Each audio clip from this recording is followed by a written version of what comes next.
whether we want to or not, no matter how you feel politically about SpaceX, they have a whole city here. My family's sort of investment thesis has always been like, just look at where the big money goes. Outside of politics, just look at where it's going, because even if you had a few breadcrumbs off the table, that's still a lot of breadcrumbs.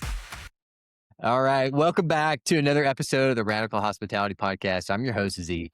Today's episode is all about one of America's most overlooked hospitality markets, Padre Island. Most people hear Padre Island and think beaches, fishing, maybe spring break.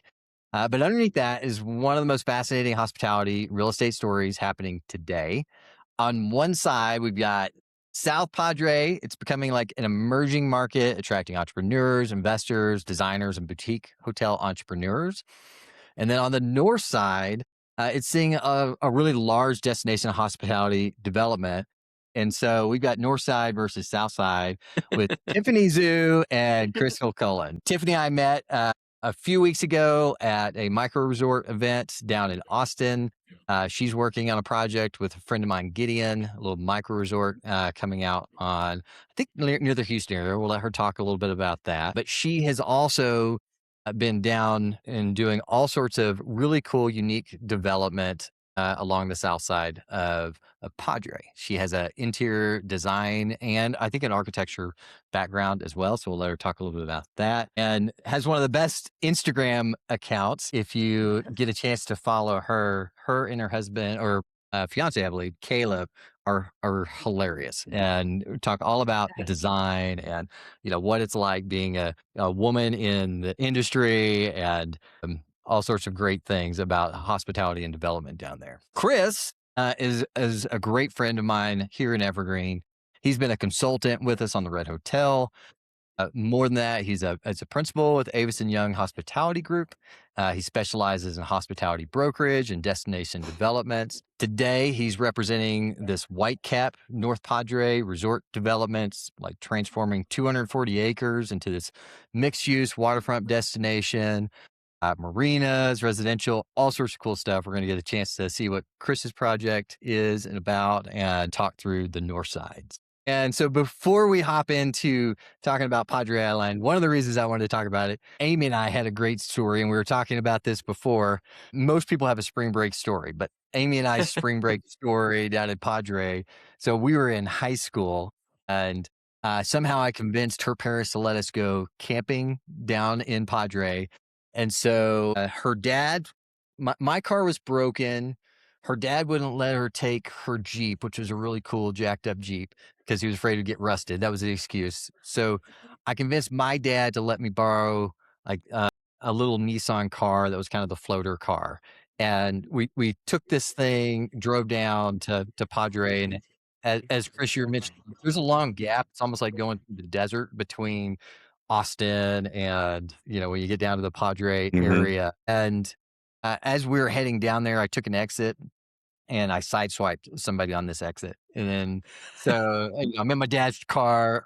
First thing I do is get into this accident, change insurances, get back into the car. We can kind of barely shut the door, but, we're two teenage kids. So we're like, yeah, we'll fix it when we get back. Let's go to the island. So we drive to the island. And then on the way down in that long desert stretch, start having these like, chick, chick, chick, noises. And then the vehicle stops in the middle of the desert. And I'm like, oh my gosh, what is going on? And I look at the gauge, the gas gauge and all that's fine.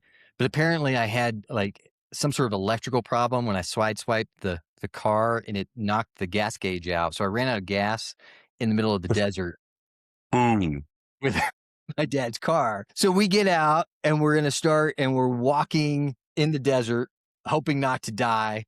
And a police finds us, picks us up, and takes us to get gas, brings us back. When we get back to we fill up the gas, and I realize, well, the other issue when I sideswiped, not only did the gas electrical thing go out, but the window went out. And so the power window wouldn't roll up and down. So we were stuck in the hot desert already without a window rolling up and down. So while we were getting gas, the car just filled with ants. And so, Oh, we get into this thing and it's like, God is oh, just telling us, no, you shouldn't be doing this. So we fill up the gas, full of ants, and we're pulling ants off us the whole trip. And that was just like, I'll when you guys have time for beer, we'll tell the longer story. But that was the short point, and the point it just went on and on and on like that. We did make it to the island. We had a great time dancing at some of the disco clubs, and we made it back alive. And here we are 25 years later. But Padre Island is sentimental to my heart. You go through those hard things and wild That's adventure. amazing. All right. So that's my Padre Island story. Let's hear about some of y'all's. So if someone were to come and visit Padre Island, Tiffany, how would you describe your island? And what would be some of the things that they would come and fall in love with besides the ants in the desert and running out of Well, gas? the ants are the best part. The ants and the humidity and the really salty air.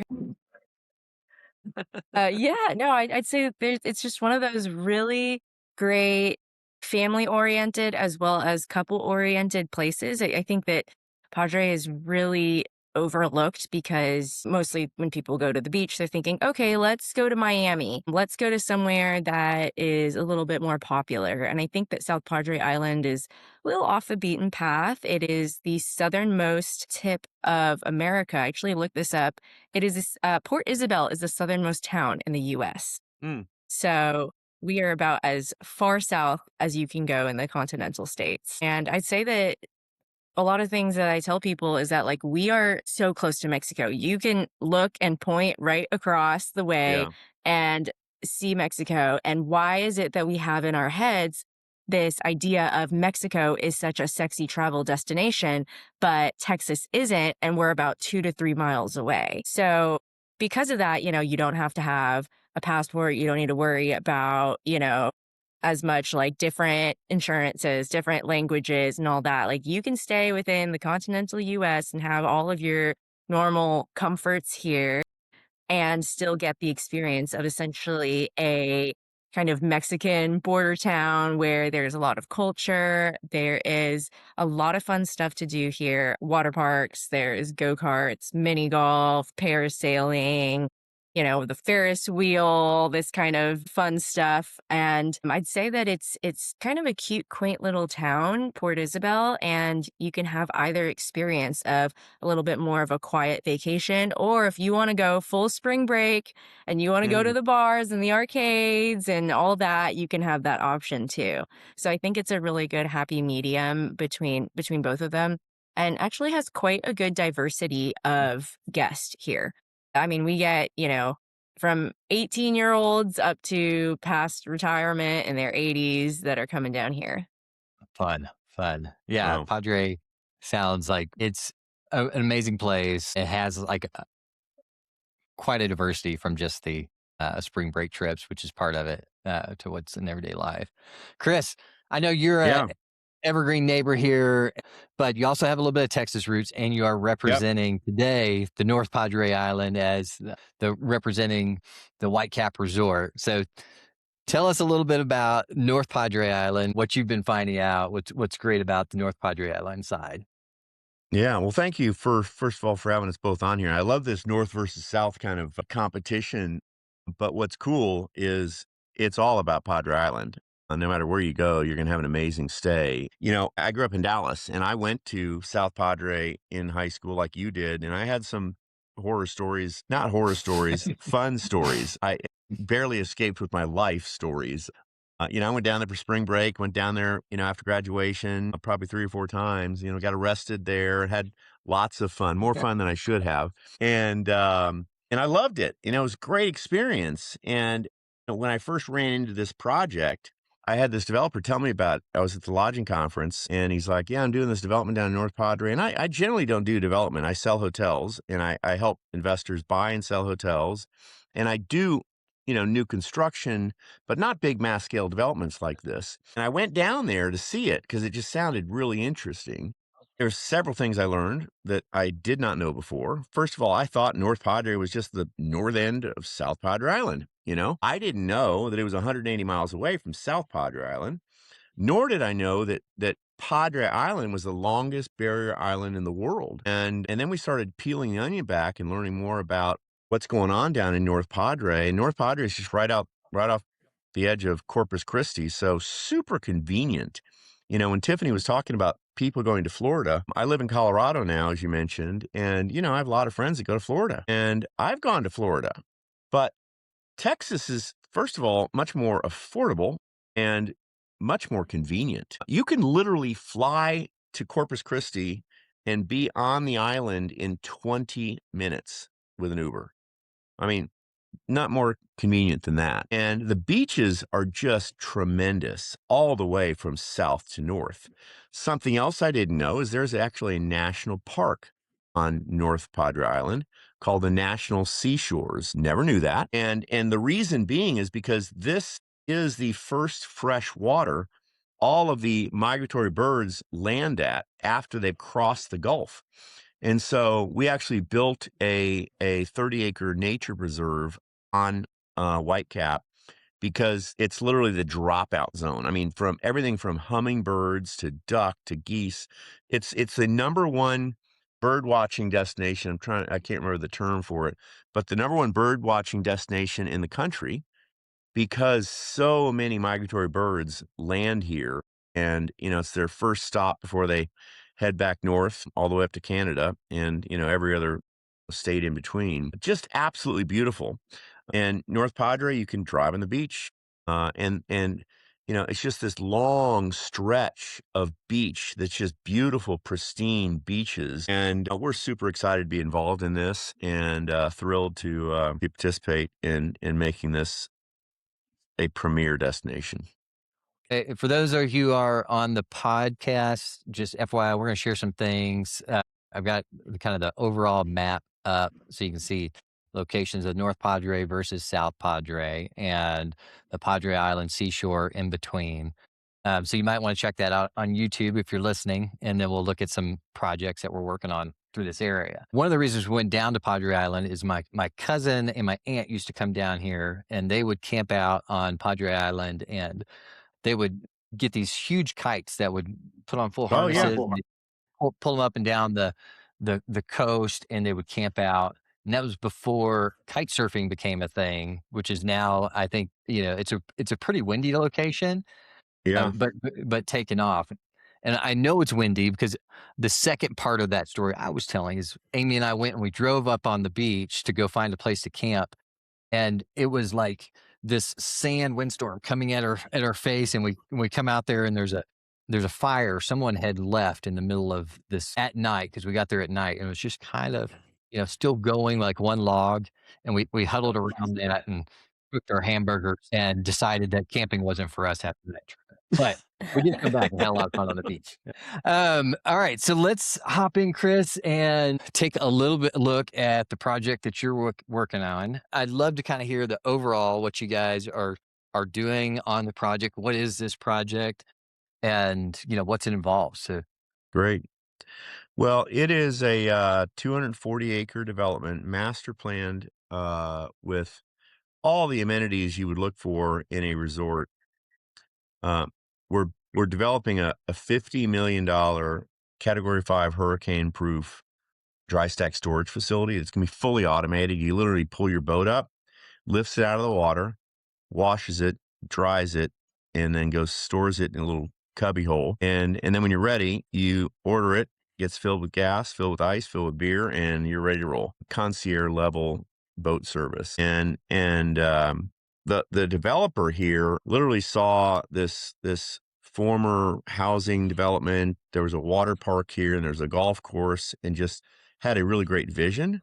Entrepreneurial. It's a division of a bank in Texas called IBC that has just been, super prolific throughout the state. And they thought, wow, this is going to be something way bigger than it is today. And they invested millions of dollars building canals so that this has direct Gulf access.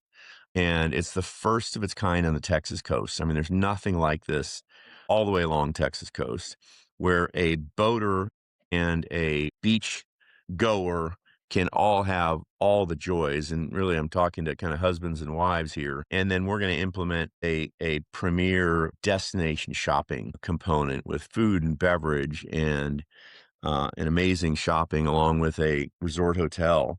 And we're targeting people like Tiffany that want to come down and develop that short-term rental component as well. So we'll have anywhere between 160 and 200 room upscale, luxury kind of soft branded boutique hotel with conference space. And then of course the marina, shopping, multifamily. We'll have condos and apartments, but then we've got 600 homes, and 400 of those, roughly 400, have been entitled for short-term rental. Not all of them will be used for short-term rental because some of these are going to be bigger lots.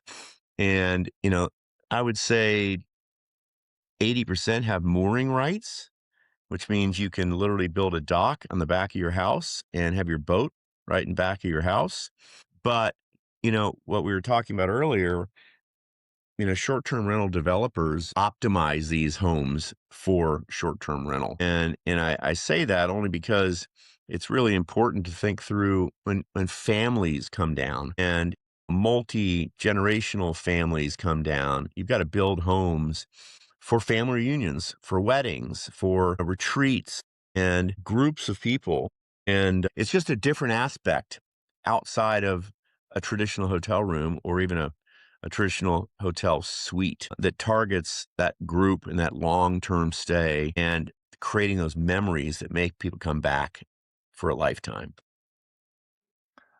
I love the vision of this place. I mean, I would love to have one of these lots with a boat coming out. Who is this Definitely. for at this moment?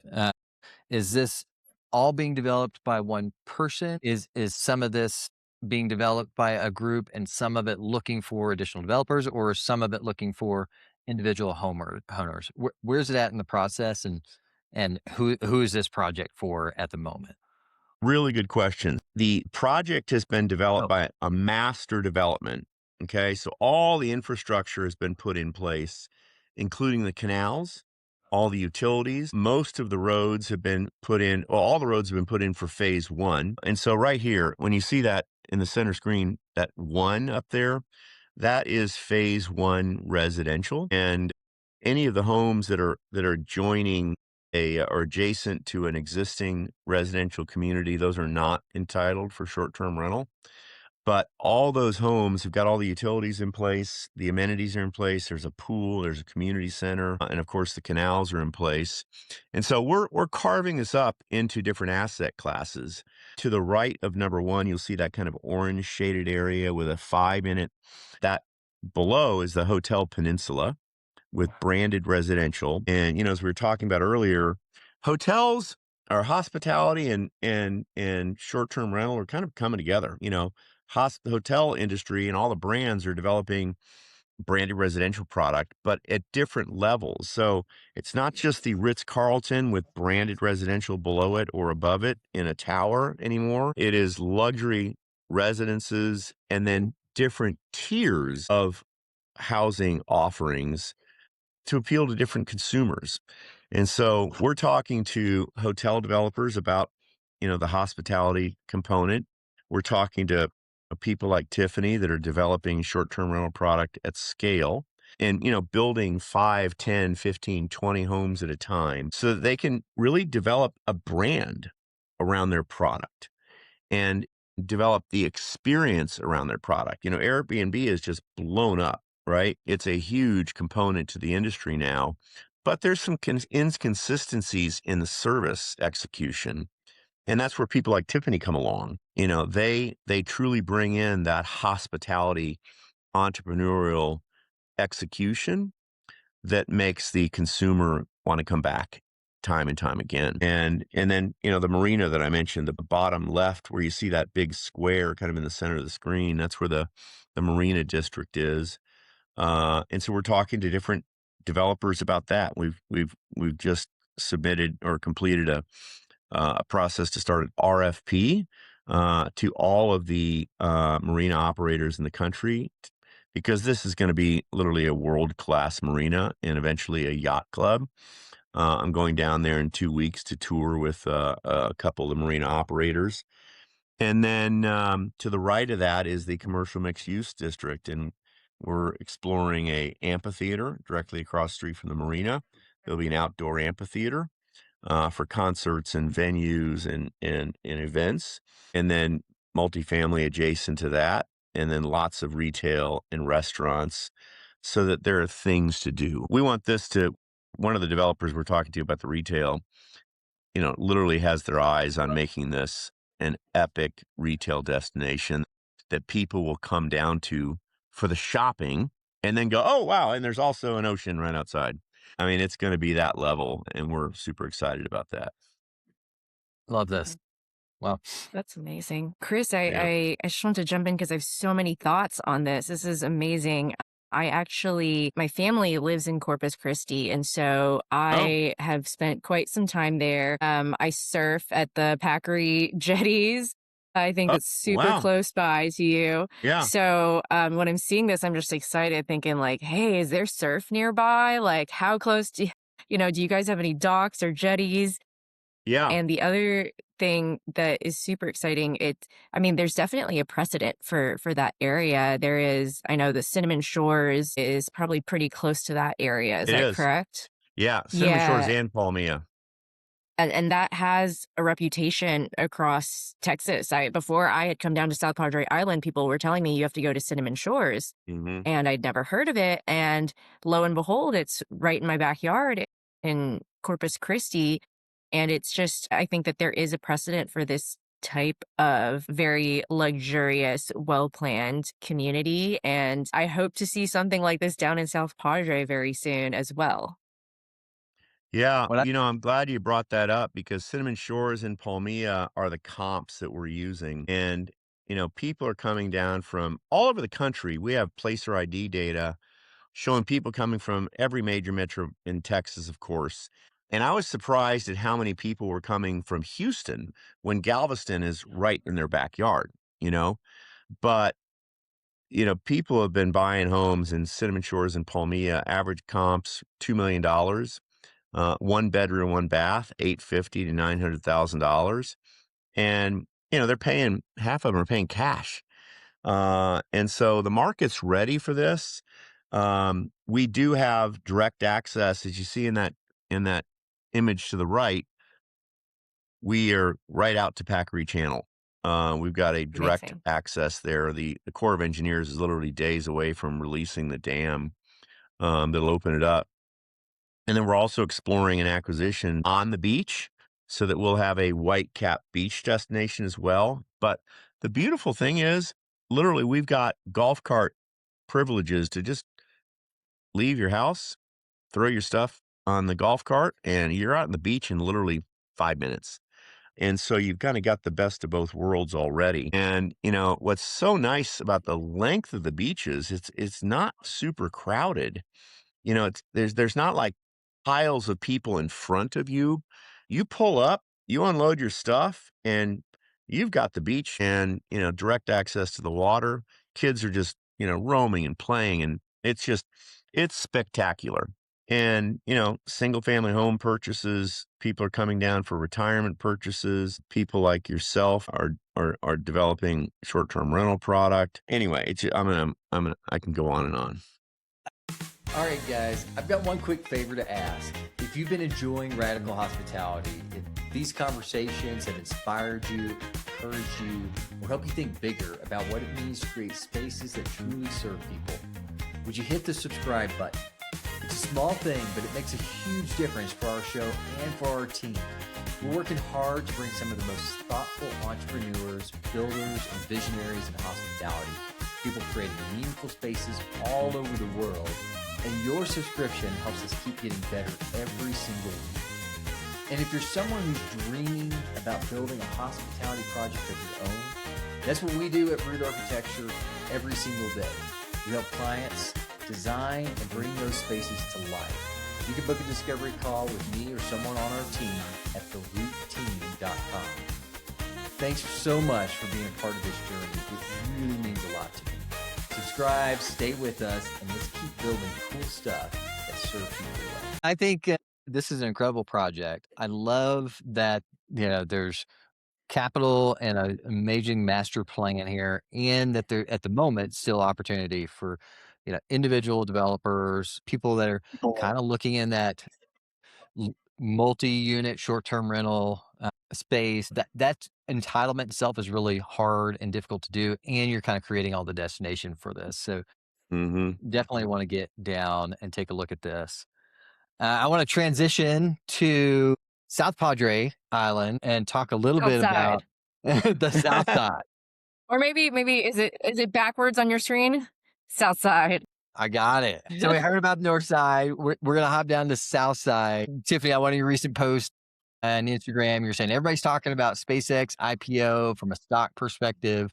What I'm interested in is what's happening to the real estate and hospitality when billions of dollars flood into an area.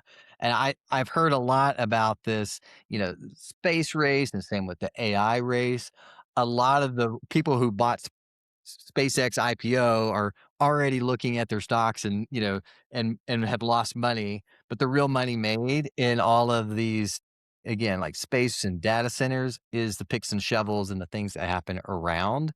And so I Hmm. really think, you're on to something in South Padre. So I'm going to pull up a couple of the projects that you've been working on, and would love to hear about what you've been up to before SpaceX even got here and what's happening now. Yeah.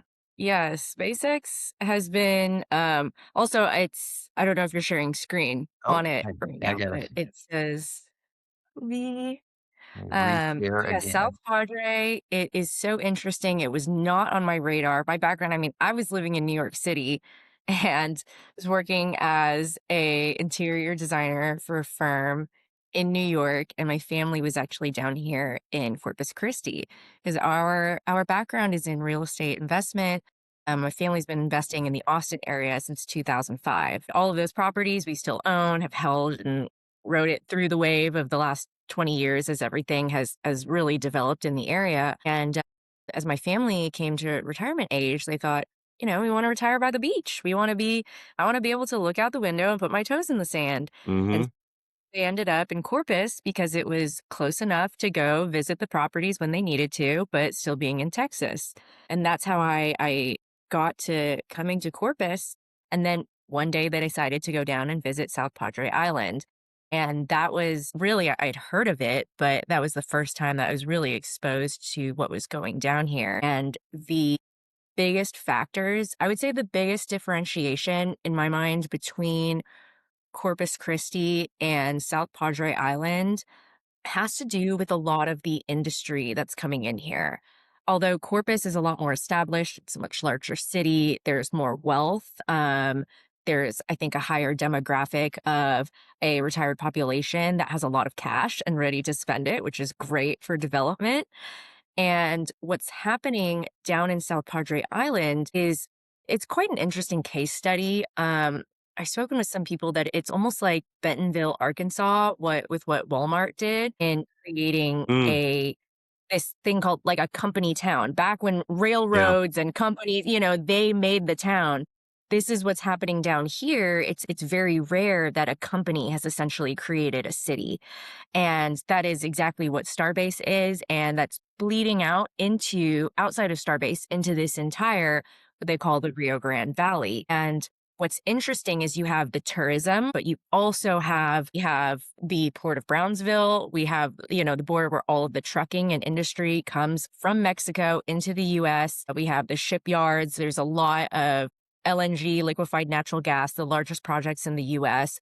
So huge manufacturing and huge infrastructure for the US comes in here, which is not as sexy as the hospitality stuff, but it is more like backbone of America. So, consistently there will be people coming here for work, and that overflows into, okay, I'm going to be down here for work, and now I want to go travel, have a weekend staycation. My family wants to come visit me.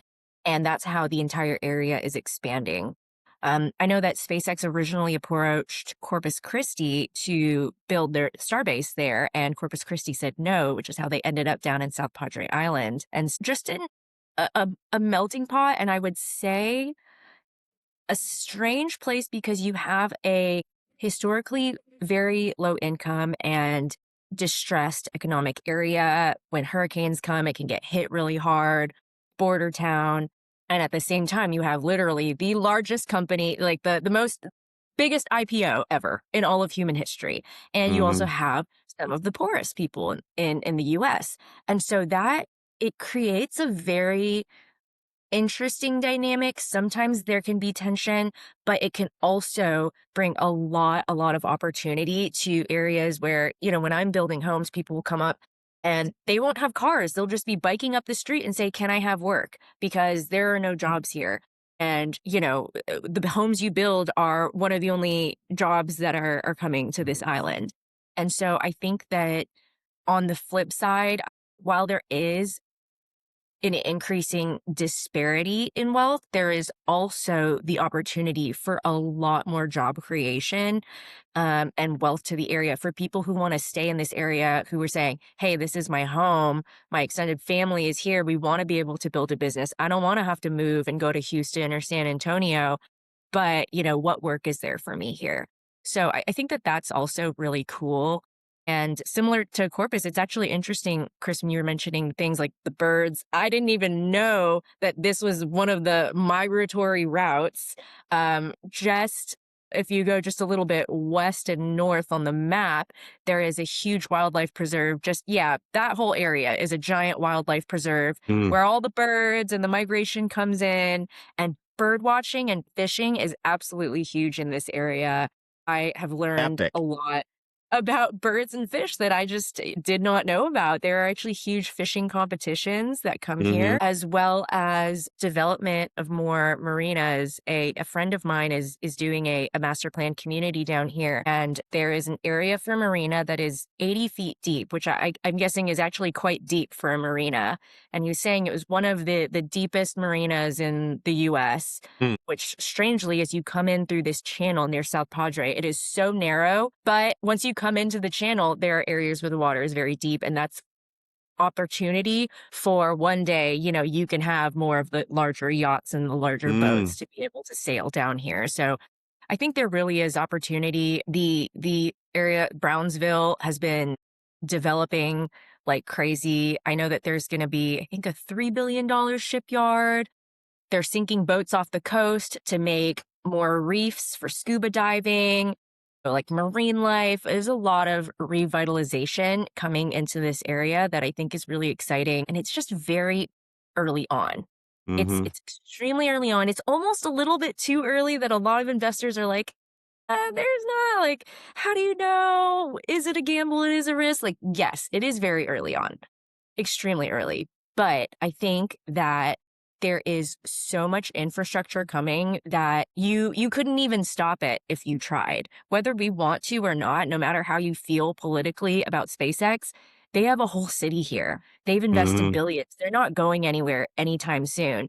The 15 or 20 billion liquefied natural gas, like they have 70 cranes there building. So it's happening whether or not we have any sort of feelings about it. And my family's sort of investment thesis has always been like, just look at where the big money goes outside of politics. Just look at where it's going, because even if you had a few breadcrumbs off the table, that's still a lot of breadcrumbs, right? Just Hmm. building homes for people who work at these places is still so much opportunity. And it allows, at least from the short-term rental space, it allows us to weather out the slower seasons where typically, winter might be a little bit slower.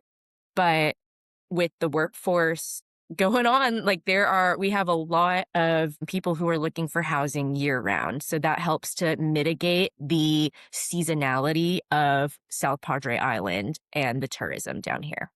Yeah, Yeah. and that the industry also supports all the restaurants and shops and all the other amenities that tourism and vacation market needs. And I'm super excited about what SpaceX has done down there. I mean, he is literally the smartest guy on the planet, and uh, it, I'm thrilled with everything's going on along the Texas coast.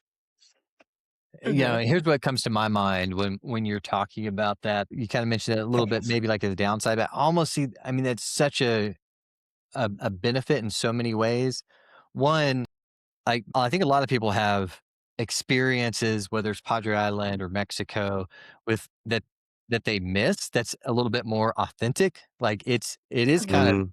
cool to go down to a place where you can get a real street taco, where it still has people living there the way they've always done for 100 years, and be part of that. You can have a nice resort, which is awesome, and maybe you have a nice resort that then you can go over and you experience some local experiences, or you can be in front of the development wave. And that's the other key Mhm. thing.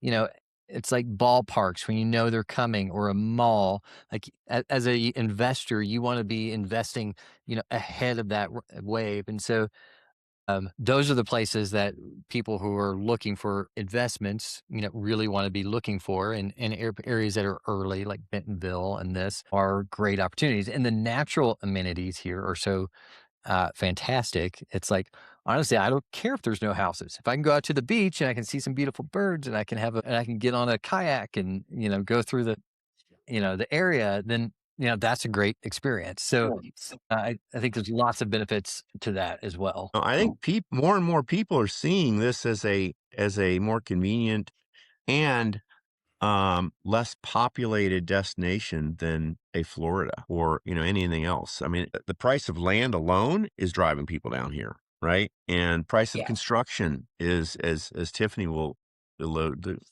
follow up on, is much more affordable. Mhm. But, we're seeing January, February, March fill up with that winter Texan Definitely. that, is coming out of Ohio, coming out of Wisconsin, coming out of Illinois, and looking for a place to land and spend their winters. So anyway, it's definitely developing. And we think that, investing now will give you that low basis to really capture that business. Definitely. There is, of course, the element of risk and reward, or this idea that the early bird gets the worm. I think now when I look at a lot of my peers who follow the trends of like, oh, you know what? Austin and Nashville are so sexy, and Atlanta and all these places. It is hard because they've already been so built up. And specifically with short-term rentals and with Airbnb, it is very difficult. The legislation around short term rentals can be difficult because as it gets too popular, the city pushes back because it threatens the hotels. And there's been this tension here. We go typically to more secondary markets, or even, I guess, tertiary markets, maybe Yep. down in Yep. South Padre Island, because the legislation is not as strict. And we are able to actually run these as short term rentals, and the city welcomes the Inviting tourism. it. Yeah. Exactly. They Yeah. encourage it, they don't discourage it, and there's not just, the crazy taxes and restrictions. The cost of construction and the permitting process, I will say, is much easier down here. Oh, he's, So yeah. it's been great. I mean, I think the speed of which we are able to build down here actually quite impresses me. The Hmm. permitting, a week. I So was just having a conversation with a colleague, and so we're working on developing in Colorado, kind of all around, and I love Colorado. But we are recently rated like the third most difficult state to develop in the country. New Hmm. York, California, Colorado, and Mm. consistently every project is just an absolute battle. It was 3 years to get entitlements done for the hotel. We're Wow. in the throes of trying to get that up and finished, and we haven't even finished yet. And they're already talking about raising the lodging tax from 6% to 19% for the one hotel What? that's in our area. I was talking with a buddy of mine in the middle Midwest that's doing whole city redevelopments, and pointing out some of the opportunities and problems here. And he just shook his head. He's like, and he's spent time in Colorado. He's like, Zeke, why don't you go somewhere where they want you? I was like, Yeah. well, I don't think I'm going to convince Amy to leave Colorado, but from a development standpoint, all those things you're talking about are like music to my ears. Of, Hmm. It's knowing true. how much work it is to get projects, much less hospitality and short-term rental projects, through through the permitting phase. It's a real deal. So Yeah. huge advantage with that. Yeah. I want to hear a little bit about some of your projects specifically and how you got started. What were some of the projects that you've done? Let me hear the story behind getting some of these projects up and off the ground. Yeah, yeah. So my latest one at the top is Venus, and so all of these, it's called Cosmic Cactus. This is the brand because Cosmic because we are so close to SpaceX and it's focused on space tourism, and Cactus because that is just the air down here. It is so much just Cactus, Texas, that kind of Western flair. So Great I've branding. iterated through different concepts of it being a little bit more space cowboy or a little bit more refined, and each one I try to push a little bit more, a little bit further and try something new. And that's something that I like about doing the short-term rentals is that you get these little jewel boxes of here's this concept, here's that one, and they can all be part of the same brand. And the idea with these properties is, again, they can be exited because they're all in close proximity, just a couple miles. They could exit individually, or I could sell them as a portfolio. And I think it's been a really great learning process that three of them, Venus, Astra, and Orion, are new construction. And then the last one, Luna, was a renovation of an existing sixplex. And I really have loved it because the land is super affordable down here. I mean, relatively. And the permitting is easy. So I've just taken it from land acquisition all the way. One thing I do is the full cycle, right? The design, build, and operate. So from land acquisition, I'll do the architectural drawings, take it through permitting, oversee the construction, and then run the short-term rental management. So it really is kind of a full cycle turnkey project. And that's what I think has really been fun on this small level, because when you take it through the full cycle, there's no like, I'm going to buy a pre-made plan that somebody else thought and implement it, or I'm going to build it and try to sell it to somebody. In my mind, like that is so much risk because I already know that there's going to be demand. I'm not worrying about building this, hoping to find a buyer in the area because I know that they will cash flow even better as short-term rentals. And being able to be part of that design process from, like you said, Chris, designing the floor plan that I know that it's optimized, that it has its storage room, its laundry facilities, stuff that is only accessible to the owners versus the guests, smaller closets, larger rooms, designed for bunk beds, things like that. I think Mhm. that that's all part of the idea behind it. If you just scroll up, you can kind of go through the photos with those left and right arrows underneath the where you are the main photo. Scroll down a bit. And Okay. then there you can go There through you the go. photos, bottom Arrows on left. the left. Perfect. Yeah. Perfect. Yeah, and these are just some of the properties. This is Venus, and we go quite compact. They're 2 and 3 bedroom designs, 1, 2, and 3 bedrooms, and we've just found that on a unit level, the smaller units seem to do better as far as occupancy because your Mhm. average traveler is, a couple or mom, dad, and 1 or 2 kids. It is much more rare for people to have large family reunions. And while we do get bachelorettes and weddings and things, it's just not as consistent. For a Tuesday night, you're not going to have a bachelorette, Mhm. but it works a lot better for travelers that are smaller families or coming for the workforce. And for me, each time my passion is interior design. I have my master's in it, and being able to design and build these properties has really allowed me to explore all different concepts, I love and being that able one. to manage the construction is you get a little bit of the yin and yang, the creative and the technical side that I love about design and architecture. So that's one thing that is really fun, and that's what I'm building on Venus near right next door. Actually, it's 4 lots in a row. This colorful backyard with the spaceman. That's the first Venus property, and we're building another 3 next to it. So yeah, and we have basically 1 year to do it all from start to finish, and we have till December 1st to get everything online. Ah, Beautiful projects you've already done. It'll be amazing to see the 10 unit come through. If you had $5 million or an investor had $5 million, where would you invest that in South Padre? And what would you do with it? well, I have had my eye on a piece of land for a couple years. We've been trying to get it with a quite difficult seller. But I'm actually interested in getting into doing a master planned development, much smaller than what you're doing, Chris. It's like 20 acres down here, and I've been talking with a few friends of mine at SpaceX who are also investors, and there is just so much of a demand for launch view properties that are Hmm. for SpaceX launches that are also close to South Padre. And there is some land down here that has a great view and great proximity. It's got, views on three sides right next to the bridge. And I think that my hope is to start developing something at a little bit larger of a scale. My idea for something like this would be, okay, you have a small boutique hotel, nothing crazy. Like maybe it's like 50 keys or something. And then you go and we have our lots, some small multifamily, some small condos, and then of course the higher end, the single family, and they all have their own docks and small marina. I think Nice. something like that would actually do well here because, especially with the SpaceX IPO, there are a lot of new millionaires down in this Hmm. area looking to spend money. SpaceX is like Google in the sense that they have their campus, right? With all the food, the transportation, a lot of your expenses are covered.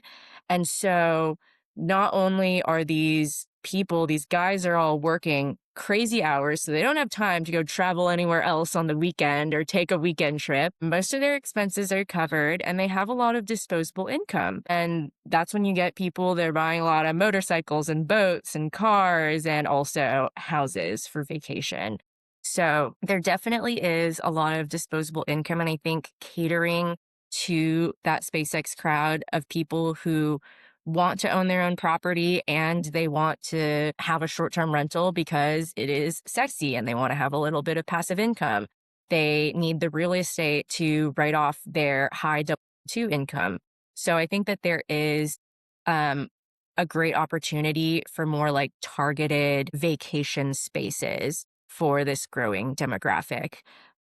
The reason why I haven't leaned into just trying to build only housing for SpaceX and Starbase is because that is just one customer and one consumer. And I like to be able to spread the risk amongst, if something goes wrong, we have all of these other areas and people who will come and travel to this area no matter what. So there are multiple sort of layers of redundancy in the demographic there.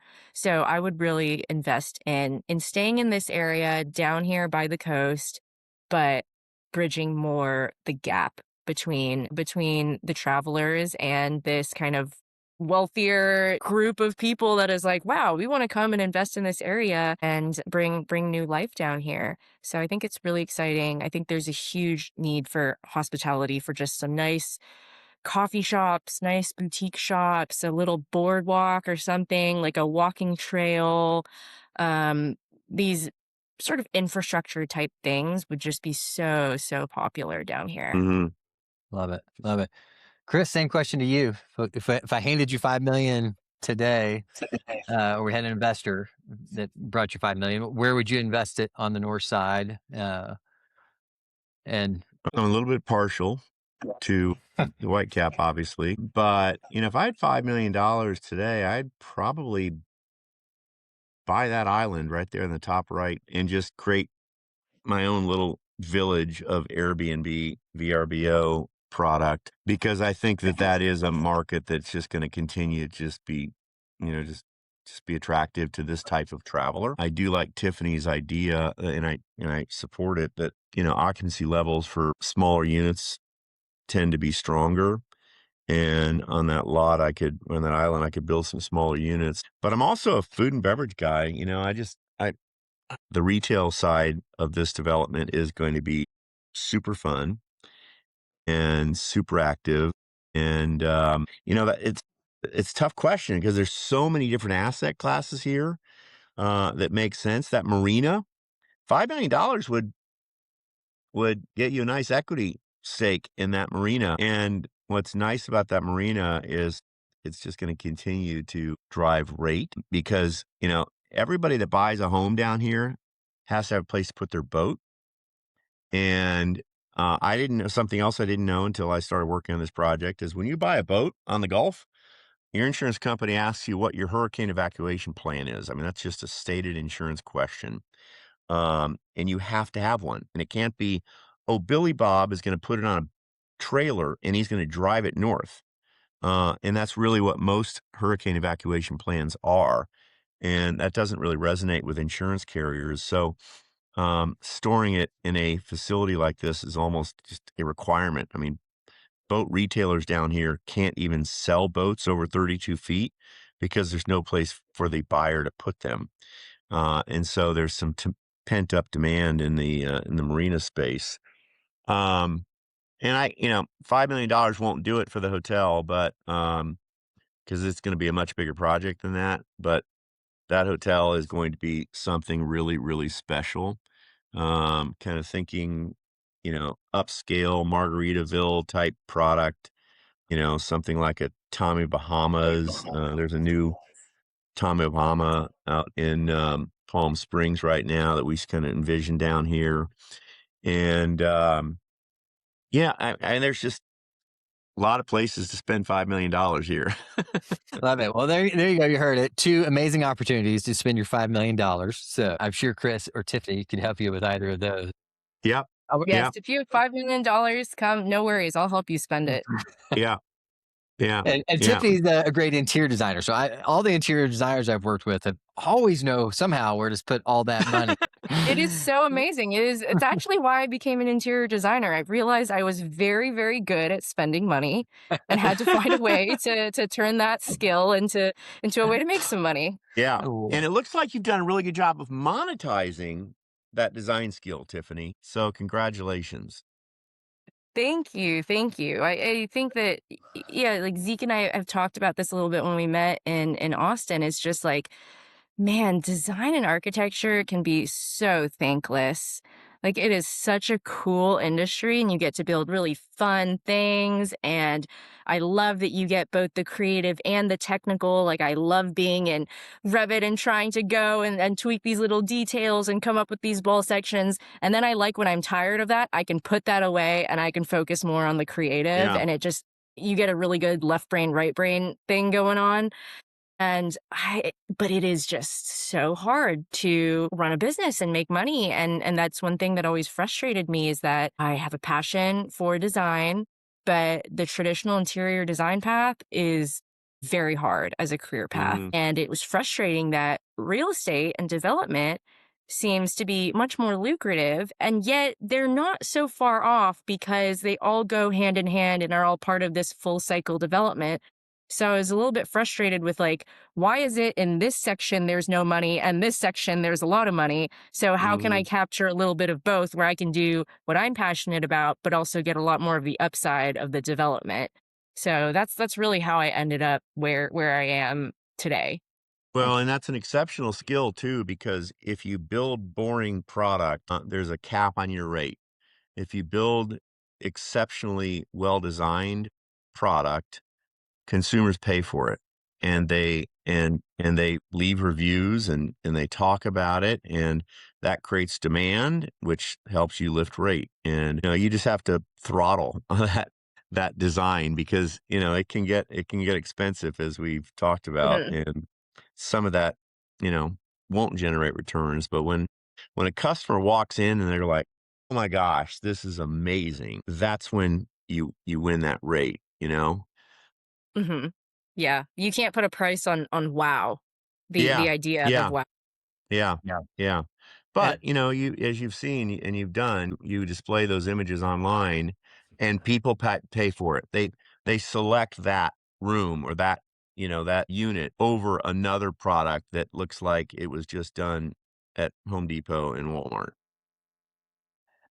yeah, I'll say Definitely. one of the posts that you did recently, where you just talked a little bit about like the thanklessness of architecture and design, but the amount of value that architects and designers bring is enormous compared to what we often end up in as a career. And I think what you're doing to help put some information about out there about how you can do this as a designer, and how you can kind of bridge that gap is, there's been kind of the Jonathan Siegels in our industry of architecture and development. And I feel like he's kind of put a big gap of you have to do high rises. I think, where the biggest opportunity right now for designers and architects is in this, hospitality space, especially the short-term rental space, because you're holding on to your investments, and it's a way that you can, take your skill set and you can put it into developments. So Mhm. really want to commend you, Tiffany, for not just the work that you're doing, but starting to think about the industry a little bit. I think this is really Thank you. important conversation to be having. So with your Instagram and some of your media, I want to pivot to that real quick. So I was running through your media post here, and I'm not even sure what this means, but every time I see lots of posts with you associated with really famous people consistently. What's happening here? Why are you always next to some Wayne Gretzky or Tommy Hilfiger? How did you get associated with all of those different people in your media here? Yeah, it is all through networking, and I will just say that that's one of the hardest skills that I've had to learn since becoming a business owner is that these opportunities, it really does take years of sowing seeds, of joining the real estate group and going and learning. And all of this was through joining a real estate network and starting to attend events where you meet people who are, they know somebody who's connected to this other person. And this one specific real estate investment group, it was actually an entrepreneur and business group. His name is JT Fox. And it was a group that I was actually quite heavily involved with a couple years ago. And one of the things that I really loved about it is that the founder of that group is very much like, I bring people along with me, that wherever I go, you go. Although his personality can be a little bit abrasive, I will say that he is very true to his word in the sense of like, if he's going to meet with this person, you have the opportunity to come with him and sit in that room. And I found that one of my biggest accelerators as a business owner has been getting in rooms with people that scare me. And I used to go and I'd be so intimidated talking, to these restaurateurs or somebody, and I would go into the bathroom and cry because I was so scared I didn't know what to say and I was so intimidated. And it's just almost that exposure therapy of also learning how human and how real a lot of these extraordinary people are, because whatever industry they're in, they've just learned how to become exceptional. And that sort of success mindset and the grit and the work ethic, most of these well-known people I've met, there might be some element of luck, but there's a huge, huge element of work ethic and talent. And that has really inspired and pushed me to always think bigger in what I am doing with my business. And so for me, it's really just been like, when I'm around people, how does it make me want to level up? Through that, Mm. it's like, okay, I've found that like those are experiences worth investing in if it means going and traveling to where that person lives to spend time with them. It's worth it just to be in the room. And I've actually, like Caroline Sergio, she's from the Real Housewives of Dubai, and was one of the first this sort of reality TV show housewives type. She was one of the originals, and would have thought, okay, what do I don't know what I have in common with this person. She lives in Dubai. I've never been to Dubai. I don't know anything about the Middle East. And yet going and realizing like, oh, we have so much in common. You were the most kind and genuine person. I learned so much about real estate. I learned so much about business, about design, just from spending time. They're doing a micro resort in Bali right now. And her influence is through social media and learning social media marketing, and how she has used that to open up the door to real estate investment and lending her brand power and working with developers she now has her own line of Airbnbs, and she's building a micro resort. And it's so interesting how people from all these industries, sort of all roads lead back to coming back to investments in different ways. So I think that's been one of my biggest takeaways, and one of the reasons why I have really pursued just saying like, hey, whatever it costs, I flew to this place and I signed and inked a deal that day, type of Mhm. a thing. There is the long lead time of the nurturing of those relationships, but I do feel like it has definitely paid dividends in the relationships that I built, which is, for example, if I hadn't gone to that event with Gideon, I wouldn't have met Zeke, I wouldn't have met you, Chris. And so here we are. Hmm. It's just the Yeah. snowball effect of that. Yeah. Yeah. So Totally. good. Uh, and I'll pass the kudos over to Chris now. So in the same way that you're talking about, having to get out there and network, getting to those rooms, and then as a designer, expanding from just thinking as a doer to a business owner. Chris has been very influential and helpful for me as a designer to get into those rooms, make those connections, thinking beyond just how pretty it is, but how to actually make that functional and work. Exceptional at just making constantly connections that are of value. And so, Chris, I'm greatly appreciative of that. If you had advice for other entrepreneurs wanting to kind of get into this space, like Tiffany and I have, what advice would you have for us or for them? Take risk. That's the best advice I can give you. Take risk. And I will tell you from personal experience, I took risk early in my career, learned how to lose money in the restaurant business, and I failed. But I learned more from that experience than anything else in my career. And it caused me to kind of temper my tolerance for risk, and some of that was a little bit negative too, honestly, because I was afraid of it for a while. But get out there and take risks, and don't be afraid to ask for help. That's probably the second biggest piece of advice. It kind of leads to Tiffany's comment earlier about just getting out there and getting to know people. And, don't be intimidated by people that are wealthy. They want to share. And if you run into somebody that, is an arrogant prick, just go on to the next one, because there are more generous entrepreneurs and successful Americans, and that they've been helped by somebody in their career and they're willing to help you. And follow your heart. You know, when your heart tells you to do something, it's usually the Holy Spirit calling you to do something that He wants you to do. And you know, when you do something you love, it's not work; it's fun. And I work my tail off, but I love doing it. And so yeah, the real estate is a fun career, and hospitality just kind of is turbo charging from a real estate perspective, because there's a business on top of it. And when you layer in all the things that you both have been talking about around design and execution, it really pays dividends. But when you invest in a business that sits on real estate, you get cash flow and you grow appreciation of the asset value, and then you can monetize that through leverage and develop a portfolio that makes you, or gives you the opportunity to work less.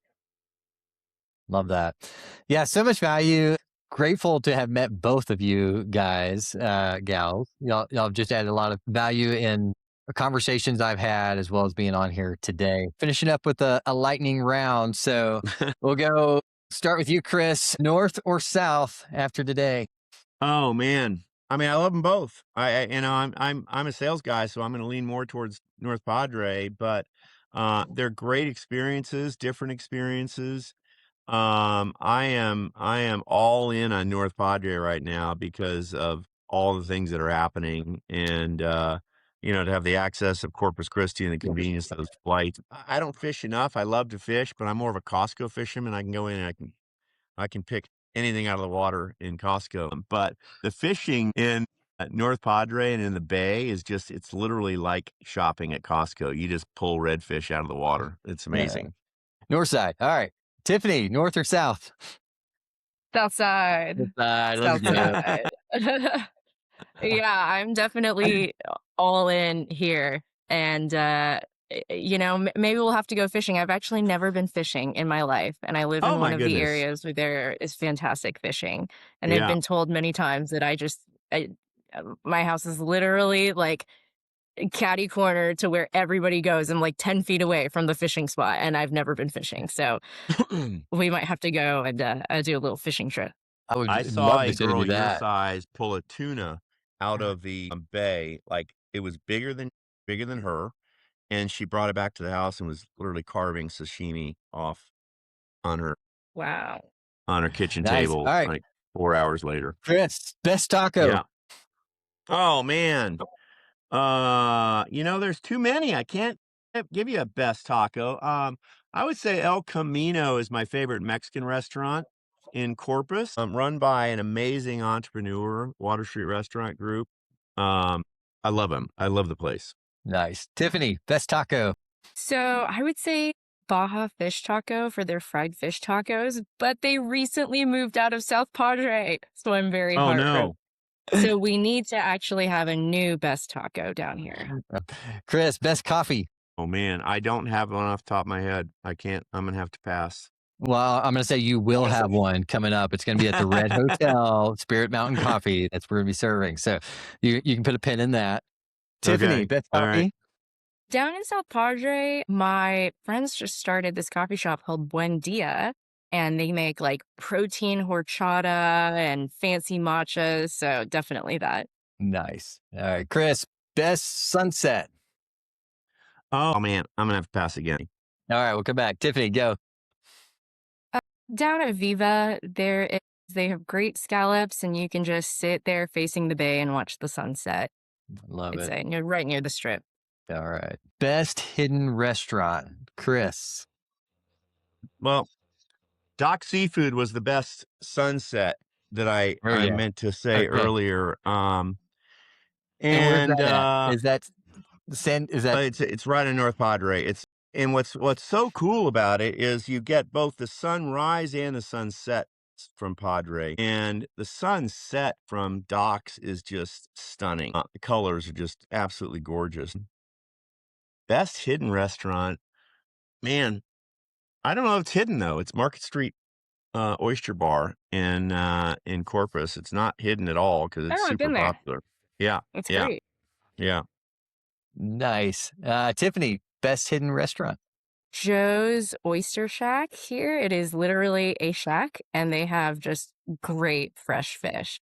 Mm, Love it. All right. Well, Yeah. I'm looking forward to coming and trying out Best Tacos Cafes and Sunsets with you guys down in Padre. This has been so Come much on, fun. bring it. Thanks for entertaining us today. If I'm going to leave links to y'all's socials and places to connect in the show notes. Again, thank you guys so much for being on the Radical Hospitality Podcast.